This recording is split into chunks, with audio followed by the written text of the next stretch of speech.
Do you know how much money you need to buy your first home or rental property? Do you know how long it might take you to save up that money to buy that first home or rental property? If that's the case, you're in the right place. In this video, I'm going to talk about the second step you should take in your process to buying your first home or rental property. This step will tell you how much you can afford to purchase and a rough timeline of when you will be able to purchase your first property. What's up guys, I go by Sir O'Neil aka Working Man T. Troy, and I bought my first home and multi-unit rental property in Brooklyn, New York by the age of 26. And I created this channel so that you can do the same. The second step in the home buying process is creating a budget and improving your savings. The budget primarily does two things. One, it tells you how much you can afford to purchase. And two, it tells you when you will be able to purchase your first property.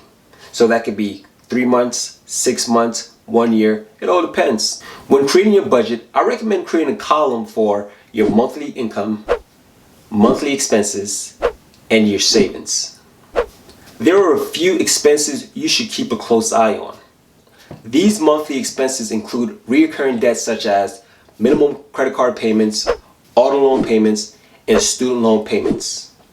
These debts are used in an important calculation called debt to income ratio, aka DTI. DTI is an important part of your overall financial health. Your debt to income ratio compares how much you owe each month to how much you earn.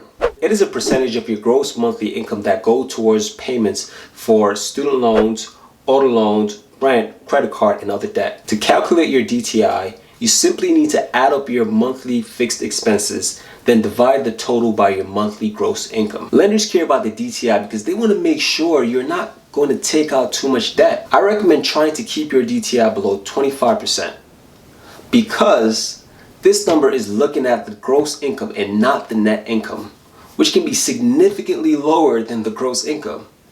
We all see that gross income on our paychecks, and we wish we can take that home, but unfortunately we all gotta pay taxes, so we gotta stick with the net. Are you guys still watching? If you are, go ahead and smash that like button. I like to use my net income instead of my gross income when calculating my DTI because it shows how much I can truly afford and not what the lender is telling me that I can afford. If you see that your DTI with your gross monthly income is above 25%, or your net income DTI is about 30 to 35%, you might want to start thinking about some ways you can either reduce your expenses or increase your income so that your DTI is lowered. Remember what I said about your budget telling you when you're able to purchase? This is where your savings come into play. Once you get your DTI calculation out the way, take a look at your savings and find out how much you want your purchase price to be, and then decide how much you want your down payment to be. For example, that could be 20% of the purchase price, 10% of the purchase price, or even 3% of the purchase price. Depending on this amount, it might take you some time to save your down payment funds. For example, if you want your down payment to be 10% of your purchase price, assuming your purchase price is $100,000, you're going to need $10,000. For some people, this might take a few months, and for others, it might take a few years. For example, if you save up $1,000 each month for about 10 months, that's $10,000. Or if you save $500 a month for 20 months, that's $10,000. Saving $1,000 a month for 10 months will get you to your goal much faster than saving $500 a month for 20 months.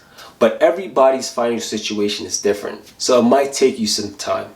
So while looking at this, keep in mind that the home buying process is a marathon and not a sprint. Everyone take a different amount of time to buy their property.